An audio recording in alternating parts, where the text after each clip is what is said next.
NerdTopia. I'm Alex. And I'm Jason. Today we're going to go over the first Hobbit movie, An Unexpected Journey, while we listen to my father rant about the book. Wow. Oh, wow. Oh my god, Thanks. this shit again! Appreciate it. I had to do it just because Andrew's not here. Fucking hell, Andrew. Fuck you for that! Right. Shout out to Andrew and... Alright, so we've mentioned him in every episode now. Andrew? Yeah. Well, you know. Anyway, let's talk about The Hobbit. Okay, The Hobbit. Okay, so Gandalf approaches Bilbo, and Bilbo doesn't even remember him. Of course, he hasn't seen him since he was a kid, I guess. But didn't it say that Gandalf sold fireworks? Didn't sell fireworks. Bilbo mentions that he says, "Aren't you the chap that used to have those wonderful fireworks?" And he says, "Well, it's good to know that you at least remember something of me fondly." But he makes them. He doesn't sell them. Remember, in Lord of the Rings, he also sets them off at the birthday party. I don't, but anyway. But anyway, so... it starts off friendly, but then Bilbo's just trying to get rid of him, and he, ends up going inside and shutting the door in his face, and he takes his staff and marks Bilbo's door so the dwarfs, Yeah, while we're there, why was it an F? I'm assuming it was, I can't remember what the F stood for or whatever, but I think it was really just a symbol, and what it means is a thief or a burglar. Nope, it meant for "fuck you, Bilbo." Well, Gandalf portrayed him as a burglar, and I watched the movie. So, and that's the sign of it, so that the dwarves would know which house to go to. And then when he shows up, he wipes the mark away. That's a small thing. If you may not catch it unless you read the book, you may not realize he does it. Anyway. But anyway, so then we get on to where the dwarves show up, and they start showing up one by one, which is funny. And he starts making them food and beer and. Did he really make it for them? They kind of just took it. Well, at first he's getting, the first person he actually serves, and then he sits down to eat a biscuit. He already had his food. He just kind of took the food. Well, yeah, but he had most of it prepared already. It's kind of funny because at one point Bilbo looks at Gandalf because he starts calling off stuff that's in there and in his cupboard, and he's like, "It's like you know my cupboard better than I do." But anyway, so, one by one they start showing up, and then they all eventually get there, and, there's a lot of eating and singing. Once they get done with the eating, they break out their instruments and they start the singing, and that's them telling the story of Erebor, the Lonely Mountain. And the fall of it to the dragon, Although Bilbo doesn't really understand it, he just kind of he finds it, beautiful and mournful or whatever, but he just doesn't really. He's not able to take it all in, so he asks them to say plainly, what they're talking about and everything, and that's when you find out the whole deal that they're going to the Lonely Mountain to, they don't really have a plan. That's the fucked up part. Gandalf gives them a map and a key that Thorin's dad had given to Gandalf to give to Thorin. It is the key that opens up the side of the mountain, the secret door. Yeah. Okay. Just make sure you're on the same page. But the map, actually tells where it is and gives them hints about it, and that comes into play once they get to Rivendell, because, Gandalf, they do what? The elves. Yeah, the elves. I remember them. Yeah. but we'll get to that in a second. Okay, so that's when Gandalf tells Thorin about the map and everything, and then he basically tricks Bilbo into going. He wasn't really. They gave him like their breakfast orders or whatever, and then he sleeps in. And when he wakes up, Gandalf's there, and all the dwarfs are gone. And he tells him if he had read the note by the door, he'd know that the dwarfs were waiting on him at the inn. The Green Dragon, I guess. I can't remember for sure, but I think it was the Green Dragon. Anyway, so he goes rushing out the door, and didn't even think about, like I said, he kind of just tricks him into going. Do you know what happens from there? Would you like to pick up the conversation? Okay, so I know they meet at Radagast at some point here. Yeah, he comes in. We're He gonna comes in looking. bring up one of my complaints for the series is I'm not a big fan of the Hobbit series as opposed to like Lord of the Rings, because Lord of the Rings takes itself very seriously with some comedic things thrown in there occasionally. The Hobbit seemed more like a comedic series with some serious things thrown in there. There are parts of that to it, I guess. That's what really annoyed me was that the funny comedic things weren't even funny. Like they weren't targeted at the demographic that movie's for. They were targeted at little children. But like, how many children are gonna watch The Hobbit and go, "Man, that was really great"? Fucking hell, it was 2.5 hours. No kid's gonna watch through that and think, "Man, that was the best movie I've ever seen." Like the Trolls, for example. I hated the scene with the Trolls. It's stupid. Why? It was just so. I have one problem with this scene, but what's your problem now? It's too aimed towards kids instead of the target demographic, which would be about males from 14 to 15. I disagree with that. It's an important, very, very important scene, actually. Do you know why? Because it shows that the trolls are fucking stupid. No, it's where Gandalf gets his sword, it's where Thorin gets his sword, and it's where Bilbo gets his. It's not that I have a problem with the trolls being there, it's just the way that the trolls were portrayed. Well, they're kind of stupid. Yeah, this wasn't kind of stupid, this was straight up stupid. That's what they're supposed to be, but here's my problem with it, even in the book and the movie. You remember the scene where the two trolls start wrestling around and fighting? Yeah. Okay, well, apparently during the scuffle, the key to their door just happens to fall out of their pocket right before they get turned into stone. Of course. Way too convenient.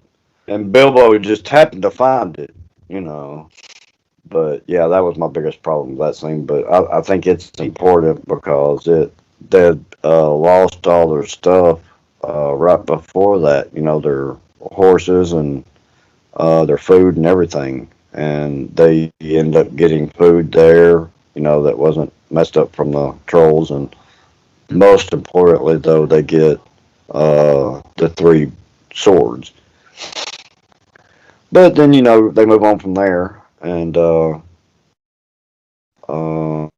isn't that about the time when they encounter Radagast? Yeah. And I don't really remember much about the Radagast scene from there.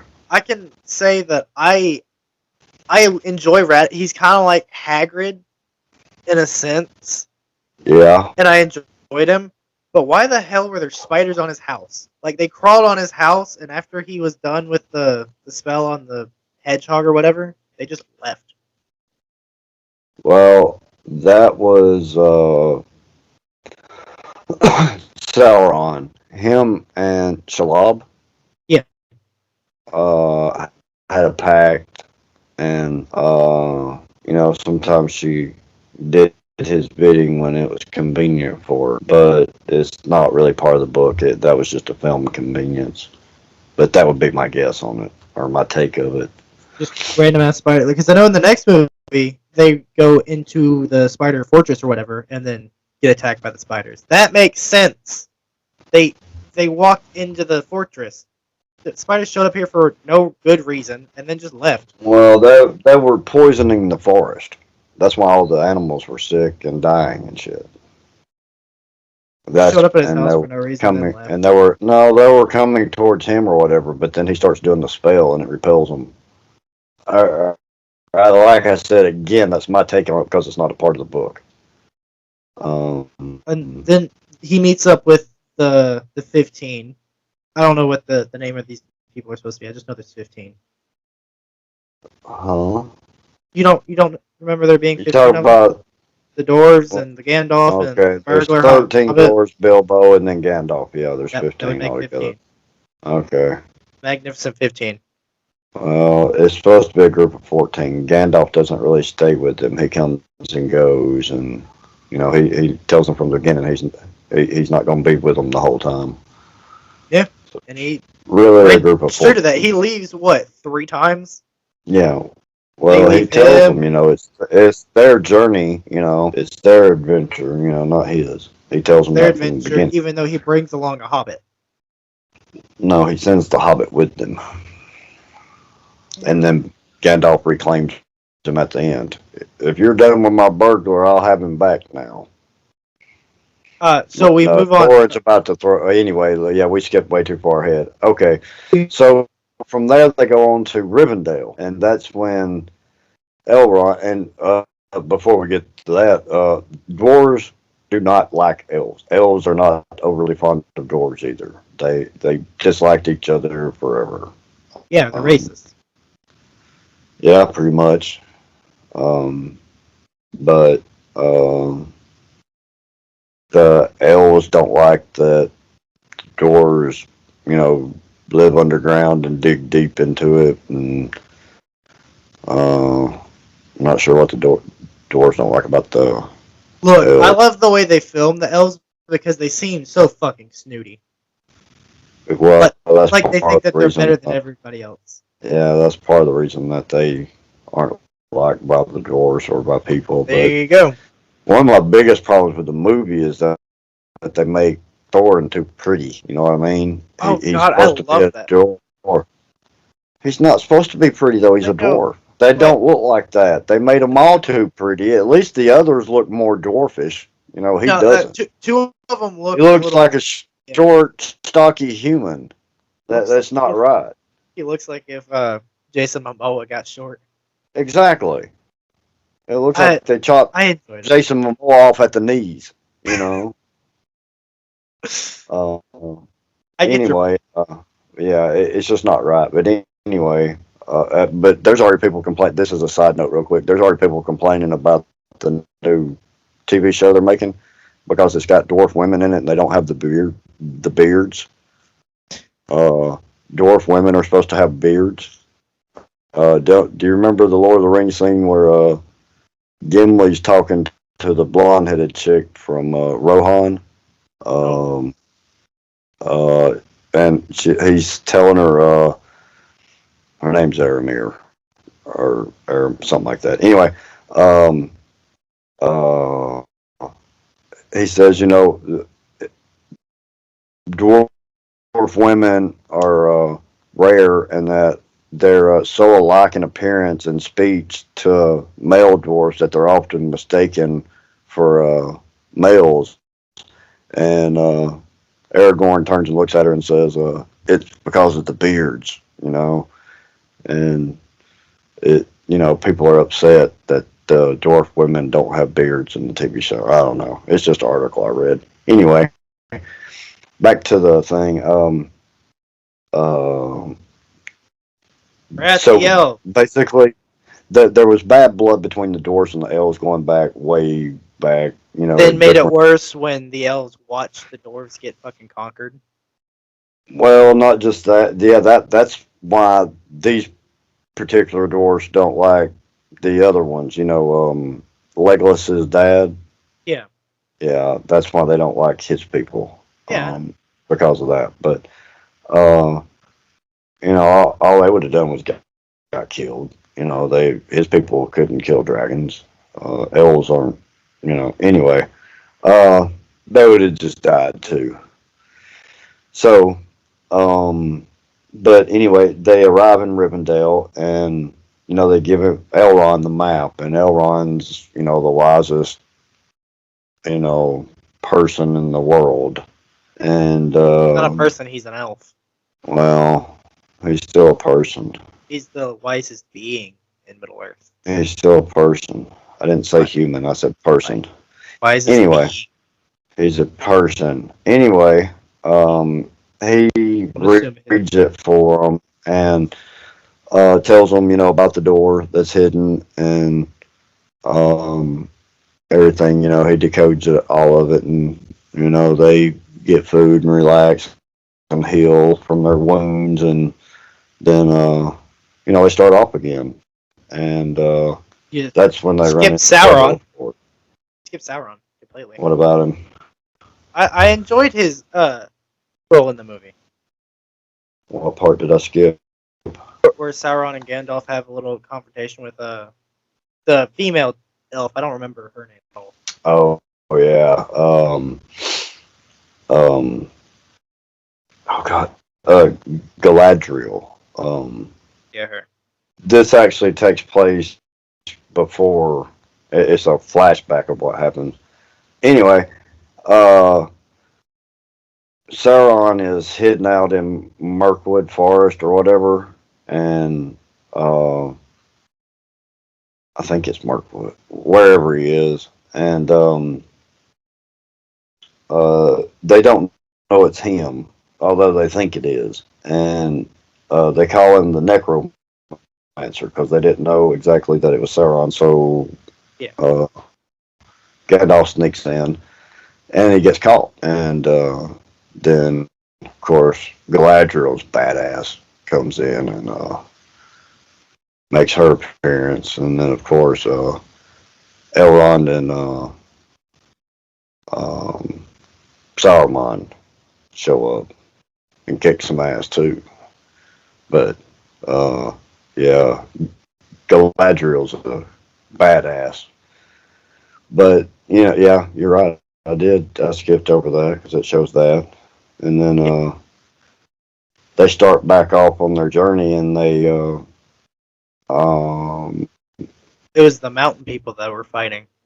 The giant rock people. Yeah. So they take shelter in what they think is a small cave, and that's how they wound up with the hobbits. I mean, the hobbits. Hobgoblins. The goblins. Goblins. I'm not sure if they were goblins or hobgoblins. I think they were just goblins. Anyway. Random note, the goblin king, the head goblin, where the hell he's called. Big old fat one. I know who he's voiced by. I can't remember his name, but Bruce from Finding Nemo. That's who voiced him. Oh, I knew it sounded familiar. I know, right? There you go. That's the one little bit of research I did for this was I know that he was the same person who said fish are friends, not fish are friends, not food. Anyway, so the goblins, while they're sleeping, open up the back door and come out and start taking the ponies, and then they attack them. Of course, Gandalf gets away. He kills a bunch of them and disappears in a flash. And that's, of course, when... well, no, that's later. Hang on, I got myself confused. Okay, so they get taken to the goblins and the head goblin. And meanwhile, what? Bilbo goes to that little cave. No, not yet. Not yet.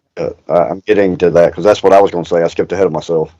So they go in front of the head goblin, and isn't it? It's when Gandalf shows up and kills him that they start their getaway. That Bilbo gets separated from him. No. Bilbo got separated right from the beginning. He got dropped down to one of the platforms, started fighting a goblin. They both fell down to that little cave. Meanwhile, they are... Okay, I swear in the book it was different. Okay, that might be why I got it confused. Yeah, I'm glad you did a little bit of research and watching and remember something. That happens simultaneously because right as Gandalf comes back to save them is when Bilbo is putting on the ring for the first time after he already outsmarted Gollum. Yeah, they have their Okay, so they get separated. He goes and finds the ring and ends up with Gollum, and they have the Schmeagol. riddle contest, God. uh, which was really dumb. But the book talks It was. about how it was because Smeagol was from similar people of the Hobbits. Yeah. That it was something that they had in common, the riddle game, as a Look, the scene was being stupid, similar. but it was something. It felt like something out of Lord of the Rings for me, where it's stupid, but it makes sense for the story. It did. It So as long as you made get perfect sense past for the it, story. it's perfectly fine. Yeah. But yeah, that was how Tolkien explained it in the book, was that that since they were from similar backgrounds, it was that's why they were able to have those riddles and understand each other's stuff, the background of the riddles, so they had some common ground, is what it is. Okay, so he and the last one is kind of stupid to me. What's in my pocket, and it's the ring, of course, but. Three So guesses. Gollum starts chasing. He puts the ring on, and Gollum starts chasing him, and um, that's how he finally escapes. Of course, the rest of them had already gotten out and away from the goblins, and Missed his chance to kill him. but they'd already sent a message to Azog, and he's the badass white orc. Uh, Yeah. the king, as soon as he captures the dwarfs, he sends a message because Thor, he knows him and Thorin hate each other, right? Yeah. And Thorin thought him to be dead, and up until that moment. Yeah, he thought he killed him. I don't know how he thought he killed him with a arm decapitation. Well, he took off his arm and he stabbed him. This motherfucker obviously never seen. No, No, he wait. just took off the arm. They They cut drug him off away. his arm and they drug him away. They just drug him away. Yeah. This motherfucker never watched Star Wars.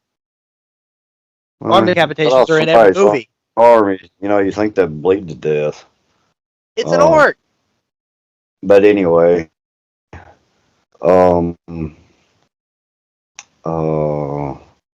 what happens next? They went down a hill and Thorin was bitching about how the Hobbit was trying to go home since they got there, and then he unveils himself. Was like, "Nah, I'm here." Yeah, he's hating on Bilbo the whole time. He thought it was a waste. He was a smart ass the entire time. Yeah, and then Bilbo saves his fucking life. Yeah. That's really how the movie ended. I hate misdirections, but that misdirection was so amazing. It was when he comes up to him. We're a little ahead of ourselves. So then he went. They got to that tree or whatever, and then the orc king came and tried to kill him. They got saved by the big birds. The eagles, the giant eagles. Yeah. The same ones that saved Frodo and Sam. Yeah, I was about to say, wasn't that a Lord of the Rings? I swore that was a Lord of the Rings thing. It's the king of the eagles, and then his flock, and he speaks. They're like intelligent. Yeah. He got a name that starts with a G, but I can't really pronounce it. It's like Winter, the Lord of the Wind or something. But I like that Gandalf was throwing pine cone grenades. That was kind of funny. Yeah, he would set them on fire and then throw them, and the wolves couldn't actually put them out. The fire didn't go out. They were trying to put in it. When they would run into someone else, they would just pass it on, and it would keep burning. I forgot how Bilbo tried this. I remember all the hills were hanging on by a thread on that tree. Bilbo just stands up and runs after one of the orcs, try to save Thorin's life. I remember that. Well, and then he got knocked down. Comes charging at him on a warg, and Bilbo stands in front of him, and it stops, and he tells him to kill him, and I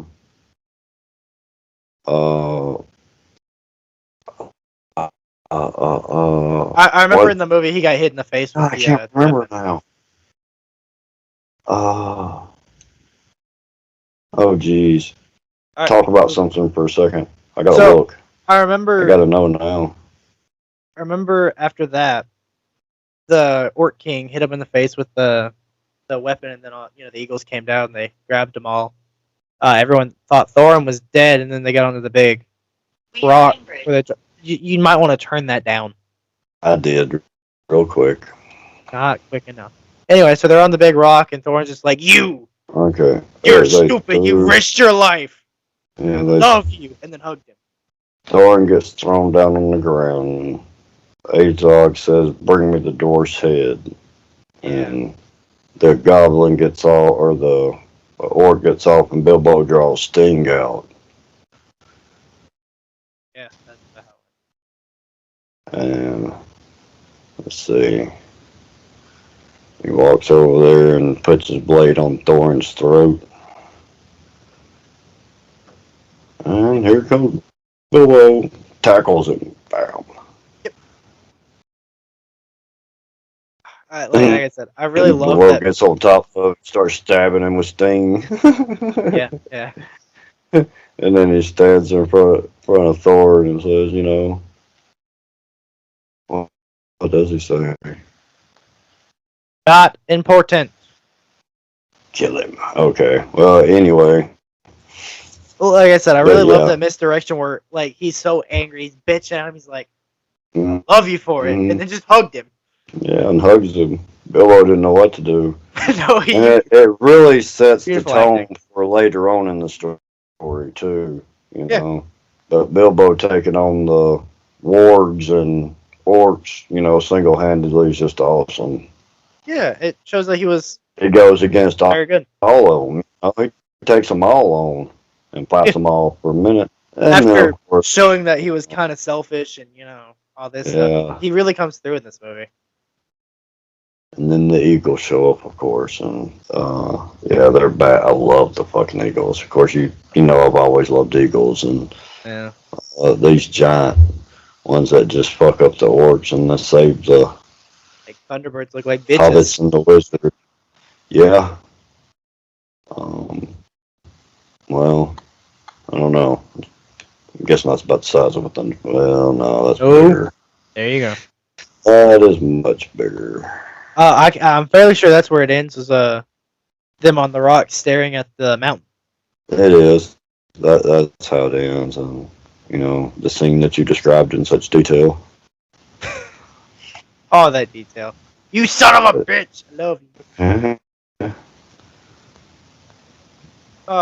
So that was a Hobbit, an unexpected journey. Now, to be completely honest, I'm not a fan of the Lord of the Rings because they're so long. They're so boring. My God. I get that they're long. It's but, 9 hours of walking. But my problem with The Hobbit is they made 3 movies out of that, and it's one short book. Any one of the 3 Lord of the Rings books is longer than The Hobbit, and they made 3 movies for it. They, should have made like 8 or 9.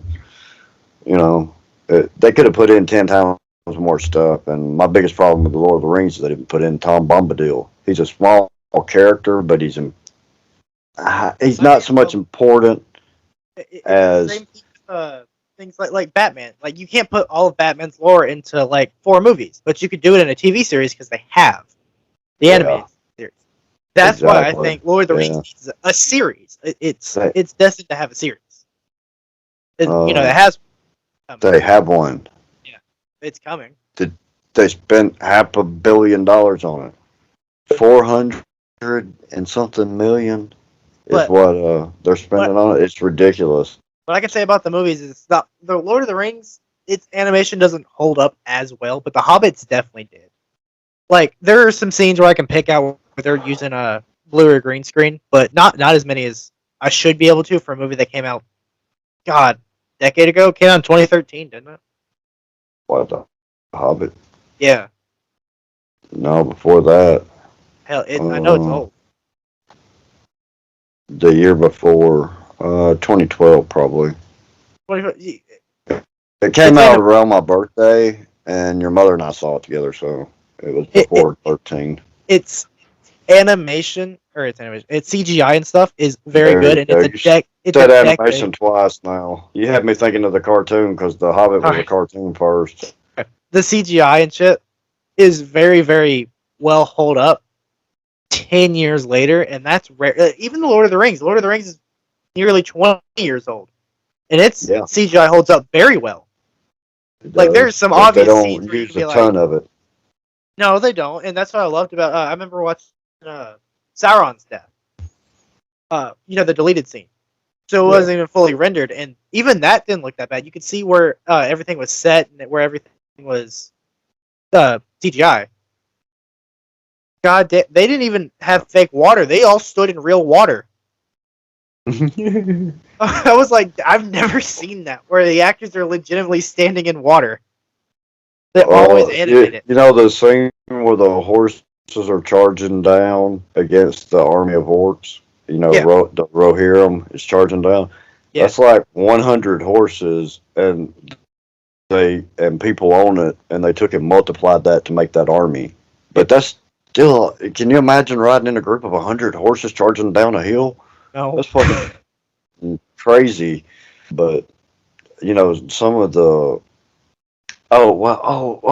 there's something I forgot to mention in The Hobbit. The Hobbit, go for it. My biggest problem with it is Tariel, the female elf. She's not in the fucking Hobbit. The what? I thought we already talked about her. The one with Gandalf, the mind reader. Huh? Back when they were with the elves. No. Did you not say the elves? No, the female elf. Yeah. Tariel, played by the Wasp, Evangeline Lilly. I only remember one female elf in this movie, and that was the one they met at the elf. No, the one that runs with Legolas and chases the orc pack down and stuff. I don't remember that. The girl that plays the Wasp. That doesn't help me any. I still don't know what you're talking about. Well, look it up on YouTube. Her name is Tariel. The one that falls in love with the dwarf.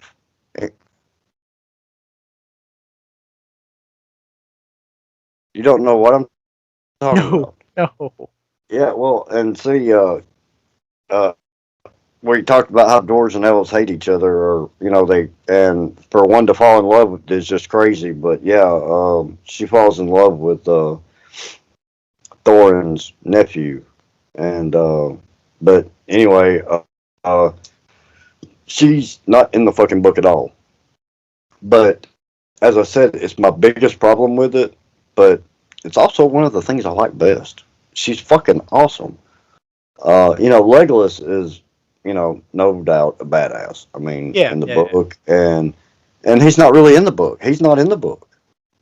Not really. I mean, he's mentioned when the dwarves go into his kingdom and stuff, and he's got a small part in it, but he's not chasing down orc packs, and he's not, doing all of this. He's not a key part in it. He doesn't kill.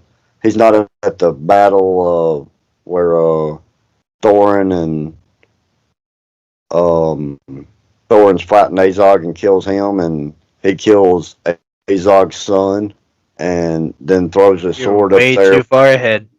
Yeah, well, I'm just saying, he's not in any of that. He's only in the beginning of it where they get captured by the dwarves.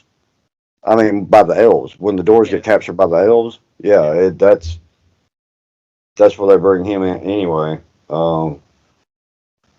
But yeah, like I said, it's my biggest problem. But she's also one of the things I like best about it because once they bring her in, it's her and Legolas, and they play a big parts of it.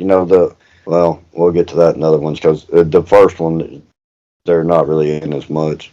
I don't even think they're in. They're not in it at all. It's the next one. That's probably to talk about it. Yeah, they're not in it until the second one. Way too far ahead. Yeah, I am, but I like her. Even though she's a great yes. Like I said, it's my biggest problem with it because she's not even one of the characters in it. And it's how I feel about the Mortal Kombat movie. What about it? We've talked about this 1,000 times. I absolutely cannot tell you whether I like the movie or not. Because at some points I hate it, and then some points I love it. It's the newer one. I always liked it, but they're not good movies. But I like it. I think they did okay. They did very good. I grew up with the video game. I've loved the video game, so the movies meant more to me than it would have someone else. Do what? Well, I mean, I grew up with the video games too. Well, yeah, you did. Yeah. I grew up with when they come out. I remember when each one of them came out, every one of them. And, we had arcades. We had to actually go to an arcade to play these things. You didn't have them on your video console at home. Actually, at some point you did. Yeah, but not The original Nintendo when they did. came out. They Oh, when didn't they have first came out, no. no. These were only specific to the arcades. They were made for the arcades, and video games didn't have them. It was only later on that they converted it to that. All right. We're on a whole different topic. Do you have anything else about The Hobbit, An Unexpected Journey? Unexpected journey. Anything else? Can say I wish in the whole series in general that they would have mentioned, they would have given more context to the other two wizards, because they only mentioned them in this. There's 5 wizards actually. That's why I said the other 2. Oh. They have 3 in this. Yeah, okay, they mentioned the other 2. But yeah, do you know what color the other 2 are? Blue. Blue. Good guess. That was not a guess. I knew that. I've told you before. No, I researched it last night. Oh, okay. I looked into it. But they're not mentioned really in the book either. They're just it just says that, and there are 2 blue wizards, and I don't even think it mentions their names. They have names. They actually mentioned it in the movie. I don't know if they mentioned the names, but they both have given names. But one doesn't even have a picture on Google at all. There's no picture. Did you ever catch that they call Gandalf something besides Gandalf? Yeah, I just don't remember. Mithrandir? Yeah. Okay, and then Saruman actually has another name too. Cunanir, or some weird shit like that. Cunir. Why? Why what? Why do they have the different names? It's like Aragorn. He's known as Strider. He's known as something else too, I think. But it's just in different places. They're known by different names. Gandalf, the Mithrandir is what he's called by people from Gondor. It's the Elvish name for him. The elves call him that. That's the Elvish. But why he has different ones, I'm not really sure. And it's something about the elves. They call, they don't call Saruman. They call him Cunanir or whatever. They just want to be complicated because they're snooty little bitches. Yeah, I don't know. It's just one more thing that makes it complicated. It's like, the backstory to all of it that gives the history, the Silmarillion. Oh my God, that is a complicated book. I know I've told you before, but like the back fourth of it is just a glossary, an index of words. Yeah. And you literally have to like hold your finger back there so you know where it is, and then while you're reading, you flip back and forth because there's so many different languages in there and so many words and stuff that or things that Tolkien made up. He was a linguist. Tolkien was a linguistics professor at Cambridge College. It's like trying to read a Shakespeare book if you're languages. French. It's like and it's in 10 different languages though. That's the problem. There's 3 Elvish languages. There's the Dwarf language. There's at least 2 Orc languages. There's Numerian, where Aragorn's ancestors are from. Numenor, called it Numerian. It's Numenor. Then there's what they call the Common Tongue, and there's probably more. I'm probably forgetting stuff. I'm glad they only did English and Elvish. But yeah, he studied like the Dwarf language when it's written, and it's Nordic runes. Yeah. You saw that with the map. Yeah, well, that's because that was one of his specialties was Norse languages, ancient Norse languages, and stuff like that. On it, what was with the weird stone? Like, I don't get why it was glowing in What weird stone? the stone that the grandfather dwarf had on his throne. Oh, you talking about the Arkenstone? Yes. It, it's the heart of the mountain. It's what they call the heart of the mountain. When they started digging in that, Yeah, I know that they were digging and they found it. I just don't like what's the importance of the stone? Like, it was it's made the to be a only big deal. one of its kind, and it's shone with a light of its own. It's a unique stone. You Doesn't know, it come back in the last movie? yes. Well, it comes in different parts. But Is there any real purpose we'll to it get to besides that. it's a rare stone? Yeah, Like, I still yeah. don't get it. It's just a stone. It's the king stone. It Without it, Thorin's not really the king under the mountain, even though They he's didn't find it until his hereditary grandfather king. was fucking king. His grandfather was the first king. Father was the first king. They're not very old, are they? The first king under the mountain. Yeah, that's He what I was meant. the first king They're under not the mountain. Their kingdom wasn't that old when the dragon got to it. that. Thorin was young, and No, they live I a saw lot that. longer than human. You know, they Well, yeah, age a his lot different. grandfather, his father, and himself were all bearded by the time that the dragon came back. Yeah, but Thorin was I keep wanting to call him Thor. Thorin was uh probably 30, you know, when the Yeah. dragon came. And now he's like 100, you know. And he Being still on that looks fucking long. 30. Huh? Look, I know you hate the casting of Thorin, but I like it. He looks amazing when he's in battle. He does, but I like his cousin better that comes riding in on the war pig. He's awesome. All right, And he's any got the other last warhammer. thoughts? Oh yeah, we're skipping ahead. Oh, last thoughts. Now, I think we covered pretty much everything that I can remember from it. I'm actually going to have to watch the movie again before we do the Didn't watch second the one. movie. Cause, Okay, I was about to say you better watch Desolation of Smog. no, I didn't. You know, I've seen it many times, and I've read the book so much that, you know, I didn't think I had to prepare too much. I really feel underprepared, though. Cause, Well, I'm so glad it's I not came fresh. prepared because I actually knew everything. Look at me go. Yeah, yeah. Well, you kept me on track wherever I strayed. Yeah. All right. Good thing. Well, next Okay, week well, we're gonna do let's something like different. Andrew was doing. Let's continue to grade it. Um, Rate it. Okay. yeah.